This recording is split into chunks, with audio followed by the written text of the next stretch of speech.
Hello, hello, beautiful people of LinkedIn. How are you doing today? I'm still getting used to this fancy software. How are you doing, beautiful people? So I'm so happy to be live for a new episode of the Standout from the Crowd with me, Darine BenAmara, the show dedicated to your personal and professional growth. And today I'm super excited because we have a special guest who is one of the queens. Yes, we are like the queens of personal branding, and I'm very happy to be able to share, to have this conversation with her today because she is going to share how, in the middle of this crazy pandemic, she had to shift and adjust her career and, adapt her personal brand accordingly in order to be successful in her new professional journey, and how now she is helping other people in her industry do the same. So please, please, please welcome Leanne. Hey, Darine. Thanks for having me today. And please don't call me a queen of personal branding. Now I feel like the pressure is on. Actually, it's someone who left a comment, and she was like, "Oh, the two queens of personal branding," and I was like, "Yes, the kingdom is big. Our queendom is big." Yeah. You're right. We should just own it. We should just take it and run with it for sure. Exactly. So, just a background story. Leanne and I, we met on Clubhouse. So, if you're not on Clubhouse, what are you waiting for? And just for you to know, we are offering the audio experience on Clubhouse. So, I'll put the link under this post. If you don't want to watch, or if you don't have time to watch us, then you can still listen to our conversation on Clubhouse. And this is where Leanne and I, we met actually on the room. We were talking like in the same room about personal branding, probably, of course, yes. And we were like, oh, you know what? I like your vibes. And then we talked, and then we exchanged, and then we're like, let's do it another time. Yes. Yeah, well, and that's a great thing about Clubhouse. I mean, and we're not the only ones, Darine. There's been so many other personal branding queens and kings that we've met on Clubhouse. Michelle Griffin, who I see is watching the show, she's another queen that I just learned so much from when it comes to branding. So yeah, Clubhouse is a great place to hang out with really smart and like-minded people, and that's what we've done here, Darine. I found you, and I'm so glad that I did. Thank you so much. And that's the beauty of networking. Don't forget that no matter the platform you are using, it's a social platform, right? So it's about, getting to know people, meeting new people, having fun, and having an open-minded. And while we are getting started today, as usual, let us know where you are from. LinkedIn, Facebook, Twitter, we are streamed on multiple platforms. And the beauty of social media is that we can socialize with people from around the world. So let us know where you are from, and use the chat to connect, collaborate, create new partnership. This is a place for all of us to collaborate. So, Leanne, tell us a little bit more about what you do now before we go back to how it all started, and the transformation and the transition and all of this. So what is it that you do now? Sure. Well, thank you for asking, Darine. So now I provide training predominantly in the hospitality industry around personal branding and LinkedIn. So the hospitality industry it's a large industry, but also very small at the same time. It contains any of those organizations that provide those experience services for their guests, be it hotels, destinations themselves, restaurants, wineries, etc. So I help those professionals bring their personal brand out and create an experience through their brand to serve their clients and customers. That's beautiful. And I like the way you said to create an experience. I'm a big advocate that personal branding is about, putting yourself in a place of service, but Mhm. also creating an experience for the people, going on your social profiles, meeting you, engaging with your content, reading stuff about you. This is all about the experience that you create for your potential clients, partners, collaborators, and so on. And that is very true when it comes to the hospitality industry. Hospitality is all about creating experiences, right, for their clients. And so Mhm. your personal brand as a professional of creating those experiences should reflect actually the type of experience that you are able to provide. You're right. And I don't see it enough in hospitality. So really my goal is to kind of shift the way that we sell in hospitality. I see a lot of us hospitality professionals still relying on the traditional ways of connecting with clients. Yet when we are front facing with our clients, it's all about the wow factor, and it's all about serving and giving them that experience. And so the disconnect just never resonated with me.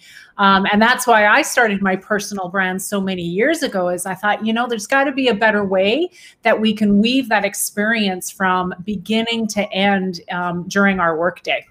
Exactly. And I do believe it's a lifestyle, right? That this is part of your job. This is part of who you are. This is a lifestyle. And the beauty of personal branding is that it's a dynamic process, right? It evolves as you grow, as you change, as you shift.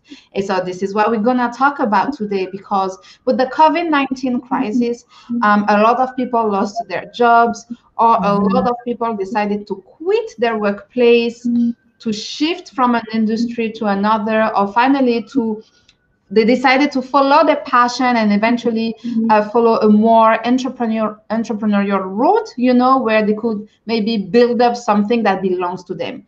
And one of the questions and the comments that I get often is like, oh, but I have been building my personal brand and my network in, so let's say, the finance industry, and now I wanna create jewelry, for example. I'm passionate about creating, and I want to create jewelry. So how do I do that? So Mhm. tell us a little bit more about what you were doing, and how, in the first place, COVID-19 has impacted your work. Yeah. Well, it impacted everyone in the hospitality industry, as you know. Yeah. Hotels shut down. And then when travel shut down, that shut down destinations as well. And my role in the industry was literally to moderate hotel contracts between conference planners. So a conference planner would come to me and say, hey, Leanne, we're looking at doing a conference for 400 people in 2022. What can you find us in Eastern Canada that can fit our program? And my role was to find the hotel and then help negotiate that hotel contract. So of course, when COVID-19 hit, all of the events for my clients were canceled, which means my revenue was also canceled. The hotel's revenue also canceled. My clients' revenue, because a lot of them generate revenue through hosting a conference, their revenue was canceled. So everything in our industry was canceled. And in those early days, a lot of my role was just canceling stuff. I was still working full time, but watching everybody's money literally go down the drain as we canceled all these programs. And through that, my brand at that point had always been one of service, not only to my clients, but service to the industry as a whole. And I had to make a really hard decision as I was going through my own personal crisis of, okay, now how do I want to show up for my community that is hurting? And I made a decision very, very early on that I had to show up. And that's a big decision for a lot of people creating a brand. It's that first step off of the diving board to just show up. Yeah. And I was in the middle of a community that was hurting bad and bleeding out. And so I just showed up. I shared my struggles, their common struggles.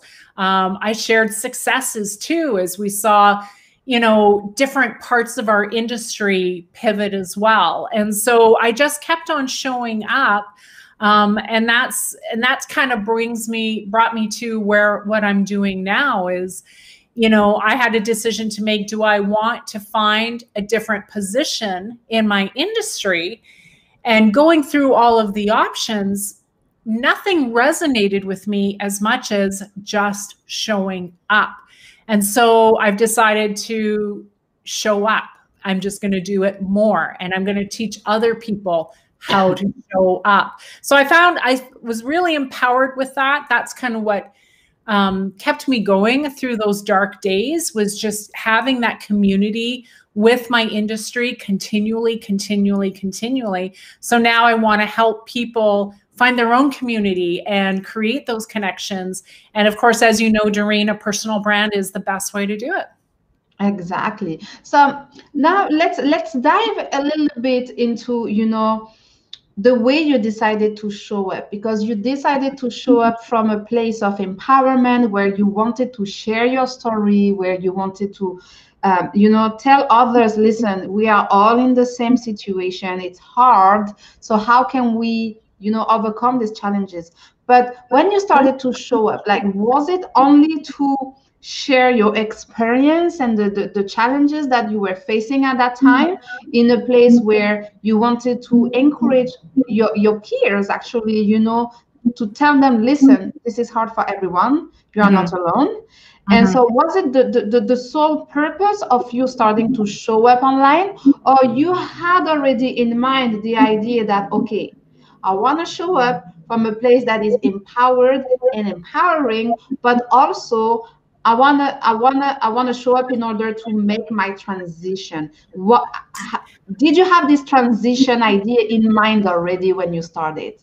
Yeah, what a fascinating question. So, my brand, even though now my brand is about personal branding, I always had a brand even pre-pandemic. I have a blog, I still have a blog, but I had a blog that served the industry through step-by-step and how-tos and tips and tricks and best practices. So different things in our industry. So I would have, step-by-step practices on how to write an effective sales email, or networking tips when we go to conferences, etc. So my content pivoted to say, here's some tips and tricks and best practices to get us through this hurdle. Here are some productivity tips. Here are some things that we can do now that we have these massive gaps in our day where we're not getting a lot of client work. So my content pivoted to serve my audience a bit differently. They were in a place where their whole world was changing. And so I was just trying to provide them with some best practices to help them get through their own personal change. And that was really kind of the start of the new brand. Was, okay, now my content has completely pivoted, but my brand is still the same. I'm still the same person. And even the delivery of how I educate people is still the same. There are branders out there that are magnificent storytellers. I'm not a great storyteller, but I can do a top 10 list like nobody's business. So I stuck in my lane as far as how I delivered the content. Here's 5 things you can do, or here's 5 best practices you can follow. But the content shifted to empower them in different ways. And that's when I really realized, okay, there's a lot that I can provide here around branding, because I've been branding for so long as an industry professional. I've just never really taught branding. And that's not completely true, because I talk a lot about LinkedIn for our industry. So I always talked about LinkedIn tips and tricks for our industry. That was part of my content. But now I can do it as a more holistic. Okay, now we can look at LinkedIn as it pertains to your brand as being part of the industry. So I hope I answered that question. So it wasn't such a massive shift that I went from being, a dentist to a teacher. It wasn't that massive of a shift. It was more of I've cut my teeth in personal branding, building my brand. Now it's going to be a meta experience where I share that and everything that I learned over the last 12 years with my community. And I like the way, like, there is two things that you said. First of all, you are not big on storytelling, and so, but you know what you are good at. And so in that sense, self-awareness, knowing what your strengths are, allowed you, to stay focused. I think oftentimes people are overwhelmed and confused because they don't know what their strength is. And I like to say, and you probably have heard me say it quite often, it all starts from within, but you need to develop self-awareness because it's hard to build confidence out of something that you are not even aware of. And building your personal brand, it's a process, it's a journey. It's not something that you do once, that you decide, and that's it. But once you are clear on your strengths and the way you want to play your strengths and leverage your strengths, which you did actually, no matter what the content is or the topic that you are talking about, you know how to play around with it. Well, and I think you can relate to this, Darine. I think the most powerful branders out there are the ones who lived their brand before they started to teach their brand, as opposed to those who just taught branding from the beginning. Those who lived their brand, there's a lot of mistakes that you can share. There's a lot of things I would do again and things I would never do again. These are all learning. The list is long. Yeah, but that's the thing. People connect with the list. And that for branders that use that as a common connection point, it's so powerful because we've been on that journey and we are still on that journey. So when we help others with their brands, we are leading the way, but we're holding their hands doing it because we're on the same journey together. So I don't feel like I'm light years ahead of my clients, but I'm ahead enough to help them take the next step and then take the next step and then take the next step. And that's all they need from us. They don't need us to have all of the answers today. They need us to have one answer today to help them do one thing better with their brand today. So that's kind of how I look at really any profession, whether it's branding or, okay, maybe not a doctor. You might want to know everything if you're a doctor. But when you're in a teaching profession, whatever that teaching module is, you don't need to know everything. You just need to know enough to empower the person to take the next step. And that's what you and I both do. That's what Michelle does. And that's why we're respected in our industries is we've been there. And now we just want to show you what you should be doing and maybe some things that you shouldn't be doing. So, and we serve as the guide. Yes, we serve as the guide, and especially we want to show you the things that you don't want to be wasting your time and energy doing. Yes. Because we have done it already. We have been there, done it. It's not working. There is no need for you to experience it in such a way. So. You said something also that caught my attention, and you said always a lot of things that caught my attention. That's why I love having those conversations with you. You said, you don't see enough people in your industry building, using, leveraging their personal brand, because it's not all about building. It's about knowing how to leverage it to help you, advance your career, reach your goal, do like whatever you want to do, achieve whatever you want to achieve. Yeah. And that's something that I hear a lot. Last week or 2 weeks ago, I had a conversation. It wasn't live, so it was a private conversation with a professional woman who works in the finance and audit industry.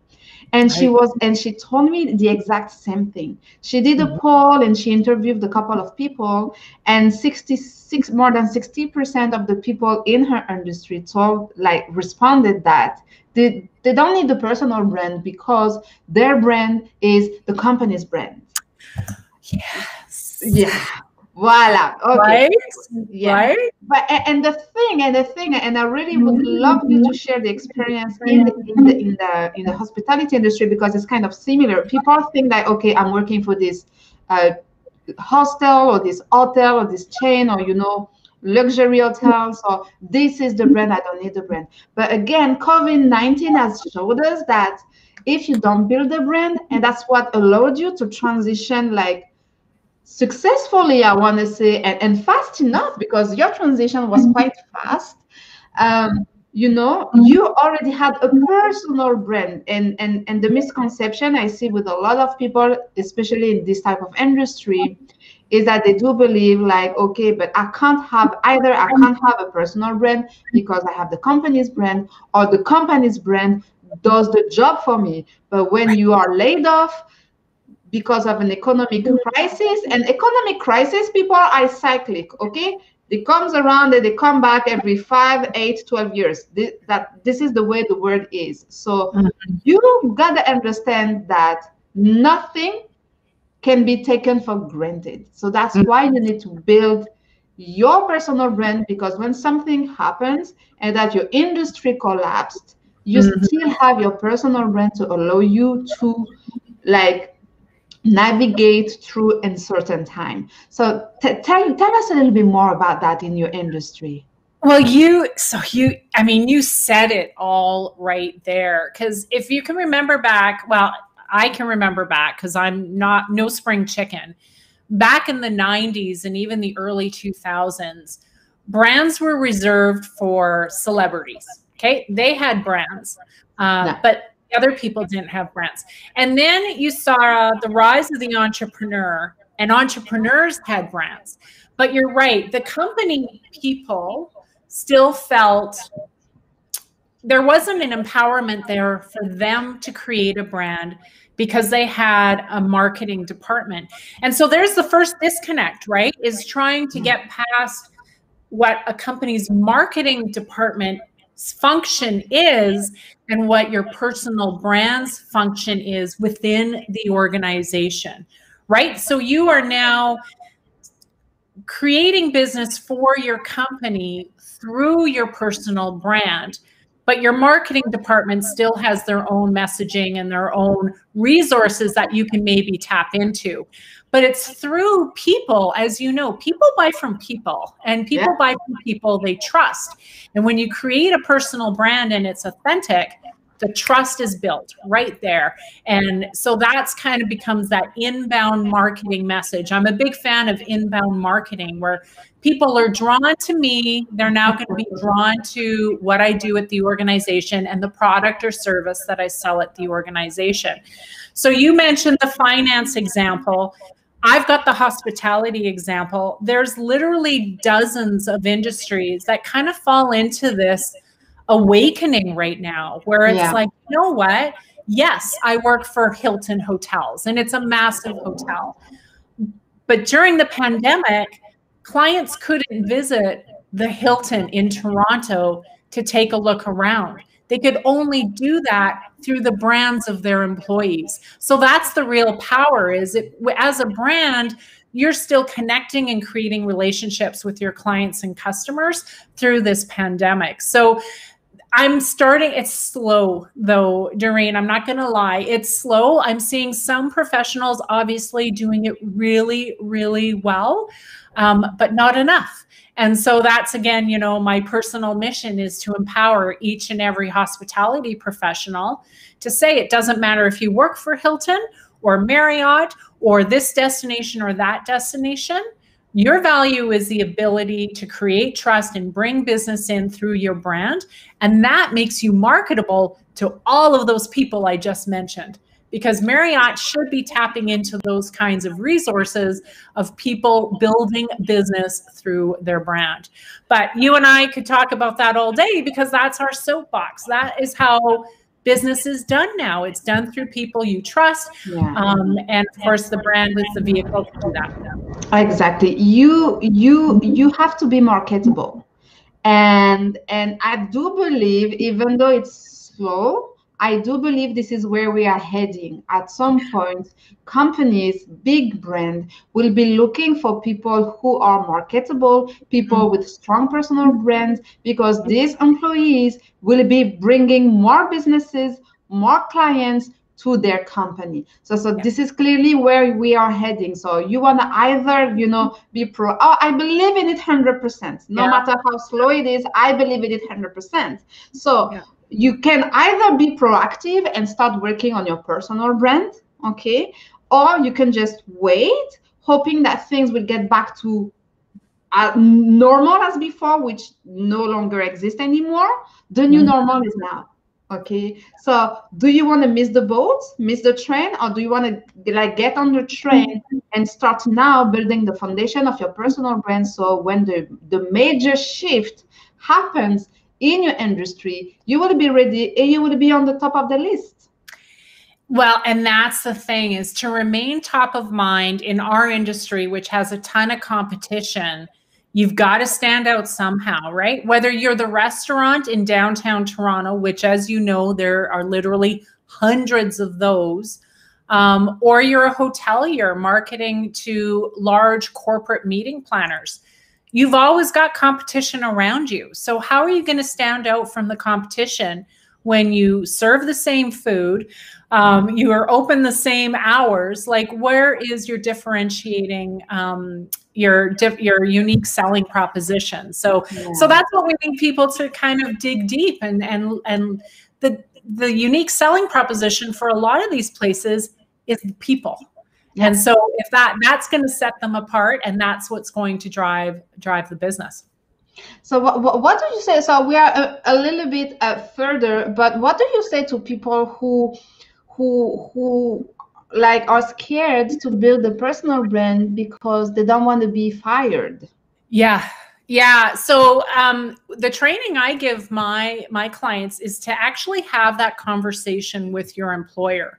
And the conversation, there's a number of things that you do in that conversation with your boss. And the conversation doesn't start off with, I want to build a personal brand. The conversation starts with, I think we can do business differently to bring in customers in a different way. And let me show you what I mean. And then start to go through the importance of personal branding and start to list off the benefits of having empowered employees with their brands. And then provide tangible things that tie back to your organization's KPIs, or their key performance indicators. So if your organization has financial goals set for the year, clearly outline how your brand can help them meet those goals. And then the conversation doesn't become about me versus them. It becomes about more, let's do this together. And let's bring our resources together to empower the employee to meet our goals and report back to each other on everything that's happening in between. That's wonderful. And one of the things that I do in my trainings is to train the leaders, the leadership team, on how to build their personal brand while promoting as well the company's brand. Yes. Right? Yeah. That's something that you can do. And you said it perfectly. It's not your personal brand versus or against the business brand. Your approach is very smart and very intuitive. And the way I train leaders also to build their personal brand while promoting and communicating about their company's brand, right? Exactly. Like, it goes hand in hand, and it's so much powerful. What it does as a leader, when you build your personal brand while you still promote your company's brand, then when you change the company, you keep moving on with your personal brand, just you start promoting another company, the new company that you're working for, and so on and so on. So you can transition from a company to another. You can evolve, you can advance your career from a position to a higher level, and so on and so on, while you're still doing the job of promoting your company's brand as well. So there is a lot of strategy and subtlety behind, but when it's done, and I'm sure you have like amazing results with your clients. Like, it's so powerful. The results are so powerful. Well, and in our industry, and I don't know if this relates to other industries, but I'm betting it does, In our industry, a lot of the companies have a corporate social responsibility strategy or a CSR strategy. And so I encourage my clients to kind of look a little bit further at your own company's CSR strategy, because chances are there's something in that strategy that your brand can get on board with and be all about. So one, for example, that's obviously top of mind for a number of organizations is the diversity and inclusion piece. Yeah. And if your brand is also passionate about diversity and inclusion, well, there's your commonality with your organization and, of course, with your personal brand.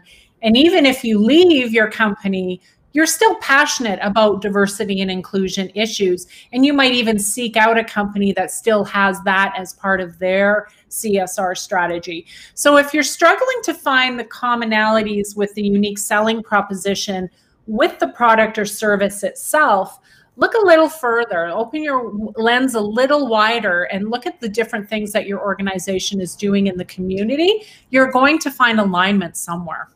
Yeah, sure. So let me look at the comments to see if we have any questions. If we don't, and if you are watching the replay or rewatching this episode, feel free to leave your questions in the comments.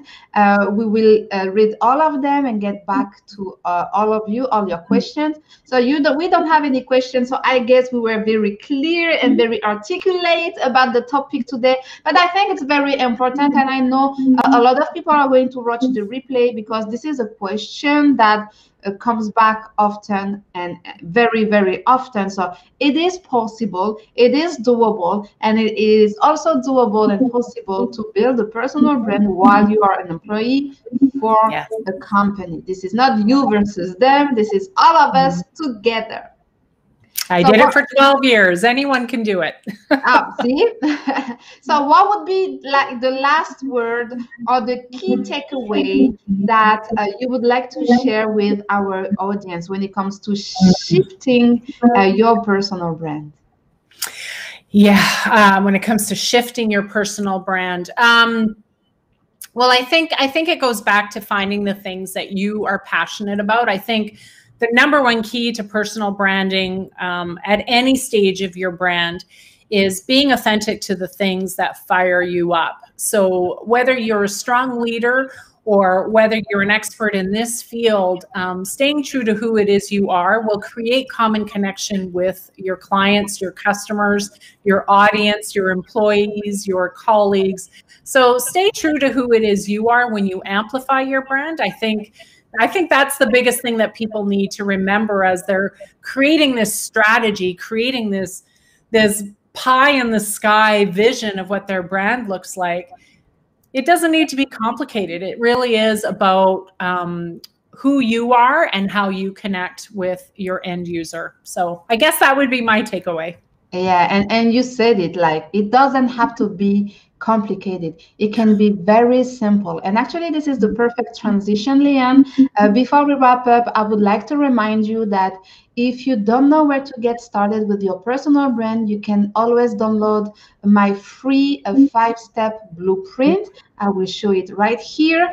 I will put the link in the comment below. So if you don't know where to get started, if you are confused, or you want to shift your personal brand, but you need to get back to really what you are passionate about and what you want to be known for, download this free guide. This will be a useful resource for you to have, like, in hand, no matter when you are ready to get started with building your personal brand or shift your personal brand.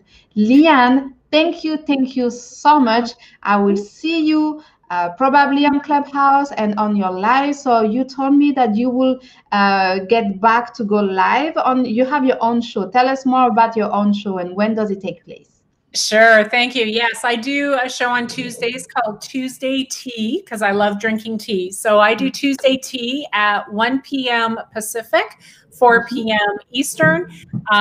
Like you, Darine, I have guests on my show as well. In fact, I've got a video specialist coming up in a couple of weeks who she's going to talk to us a little bit about quick tips and tricks for getting started on video. And a lot of very important. Exactly. A lot of my audience has never touched video. So I'm bringing in the big guns to kind of show them how to get started.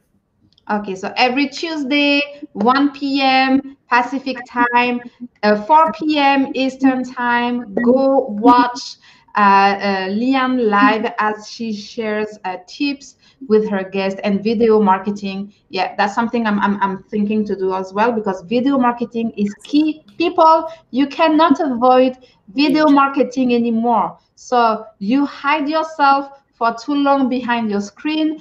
Now it's time to show up, as you said, and see the amazing results and the amazing opportunities that you can create and attract simply by showing up the way you are. Doesn't have to be complicated. Keep it simple, keep it authentic, and you will be surprised, amazed by the results. Leanne, thank you very much for your presence here with us. I'm so happy to have had this conversation with you. And for all of you watching the replay, leave your question below, comment, we will answer all of them. And I will see you next week, Wednesday, 6 p.m. Eastern time, for a new episode of the Stand Out from the Crowd with me, your host, Darine BenAmara. Leanne, thank you, and bye-bye, everyone. Thanks, Darine. Bye.